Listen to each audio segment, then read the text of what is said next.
Hi, this is Adam, and I'm going to be doing a review. This is Makita 12-volt cordless impact driver and lithium ion. I've used this about 2 years in my shop, so that you can see that there's a little wear and tear. Some of the rubbers are coming off of it, but altogether it's actually held up fairly well for how much I've used and abused this small gun. And I'm going to go over some of the pros and cons and the extent of use with this tool. Makita, it's Japanese, although they do distribute worldwide. They were founded in 1915, so at least they've been around for quite a while. Its current market price on this specific tool, with all of the accessories that you see here, not these, but the charger itself, the battery that's inside my gun, and this battery also, is $119. And if you want to get the tool itself only, you're talking about $45.95. So, I mean, if you have a buddy that has a charger or something, I see that as being possible for you. I'll start up with the pros here. It's ergonomic. In your hand, if you get this in your hand, I mean, it was meant for your hand. The engineers that built this wanted it to feel comfortable, I believe, and just to feel intuitive. You know, when you're going to be using something like this all day, you want it to fit well in your hand. And it's lightweight. I mean, you're going to be carrying it around all day maybe.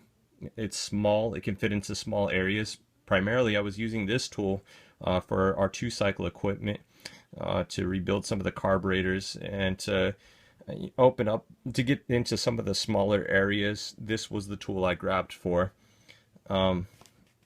It was strong. This one, it withstands abuse. I've dropped it multiple times, as you can probably tell, but you know, it's held out fairly well. I mean, the rubber is a little bit worn, most likely because it was, you know, used in gasoline areas and around carburetor cleaner and whatnot.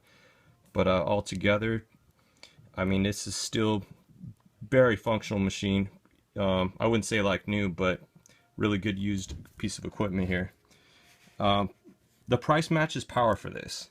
I mean, for 120 bucks, you got a really good tool to start off with if you're coming out of using maybe an air compressor and air tools to something where you need to be cordless.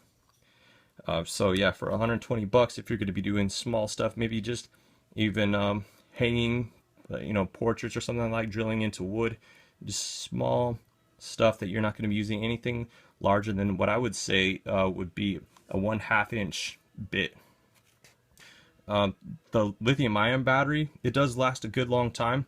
I would say if you're going to be using it continuously, maybe 2-3 hours. I mean, constantly, if you're just holding your finger on the button itself, you maybe got like 30 minutes, but intermittently, probably 2 to 3 hours.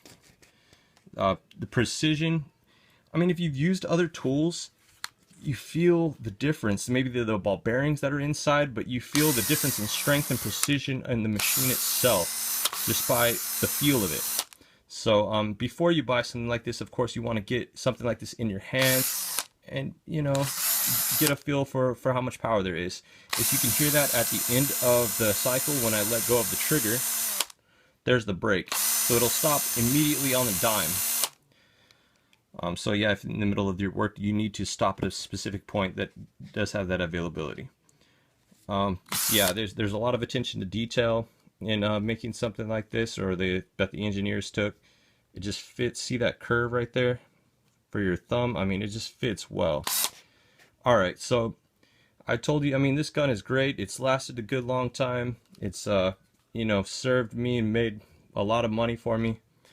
Now I can't go over the pros without discussing some of the, you know, cons of this. So the working light, I have the light on my camera, but it's not super bright. I mean, it's okay, but I mean, if you're working in a dark area, this wouldn't be a light that I would want to rely on.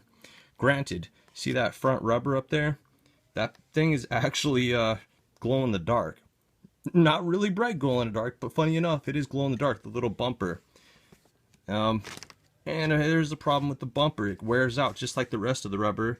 And mine's kind of cracked and falling off. It falls off once in a while. but I mean, it's not super necessary, so I'm not really worried about it. There's an immediate need for an extension. What I mean by that is you're going to be using the front of this head quite a bit. If I could show you here, to pull your bits in and out, and it gets monotonous. So you want to put a bit in, you have to pull this out. And you know, maybe I'm just being a complainer, but that takes a little bit of time if you're going to be pulling bits in and out constantly. So what I did is, Makita has a separate, it's a magnetic tool that you could put into the tip of this, and then you just swap bits in and out of the tip right here.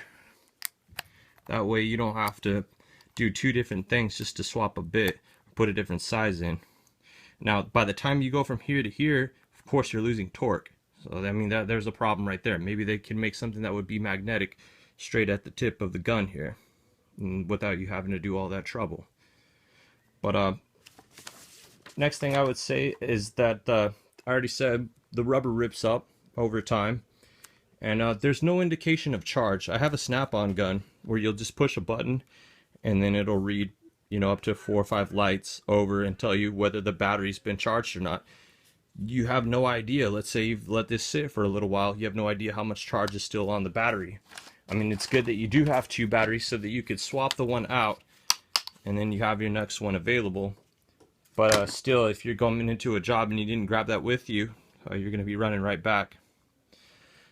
Like I was saying, you can only go up to really about a 1/2 inch before you don't really have enough torque to work any higher than that. I was mostly using these style bits to drive with, and you can, there's different ways to use. I mean, you can use these, or I found a different method to use. I mean, you could go up to anything like this. This is almost laughable right here, putting a bit like this in, and so you can go up to a 1/2 inch. I mean, but this is seriously a joke. I mean, if anybody knows this gun, if I was trying to turn something that was 3/4, I mean, it vibrates the snot out of my hand, but it's not going anywhere, okay? Yeah, and I'm very doubtful, unless the nut that you're pulling off was already been loosened, that it would take anything off like that. But I also have the 1/4 inch extension right here that you could pop sockets onto.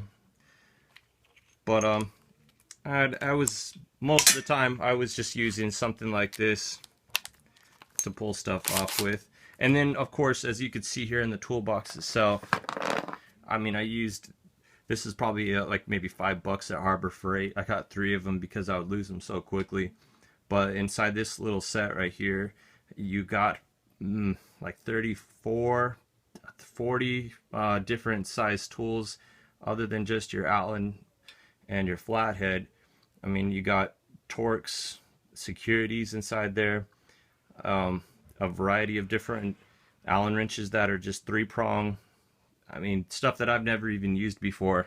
So that was definitely more than enough of what I needed in terms of you know, extensions for this tool itself.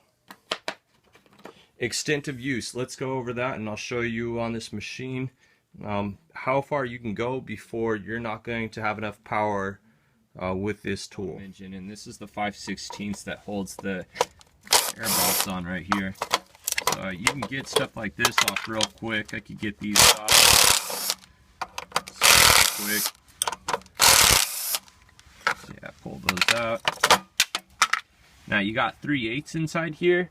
And these ones I was able to do, I would say 95% of the time. So those ones it can handle. Even the 1/2 inch bolt that's on here, I would say that one would be probably about 75% of the time. Now something that you wouldn't be able to do would be, let me show you in the front of the engine here. These are head bolts right in the front there, 1/2 inch. Oh hey, shocker, man. That's probably because I took off my extension. There you go. You know what? Prove me wrong, Makita. Prove me wrong. Get on there. I seriously doubted that the Makita was going to be able to take off the head bolts. Now, I mean, it's like 30 degrees outside. I don't know if that makes a difference. I think it would even make it harder for it to pull off these head bolts. But yeah, there you go. Just pulled off the head bolts, except for that one I can't even get to. But yeah, I mean, if that doesn't sell you on it, I don't know what does. Great tool for 120 bucks. Makita. Thank you.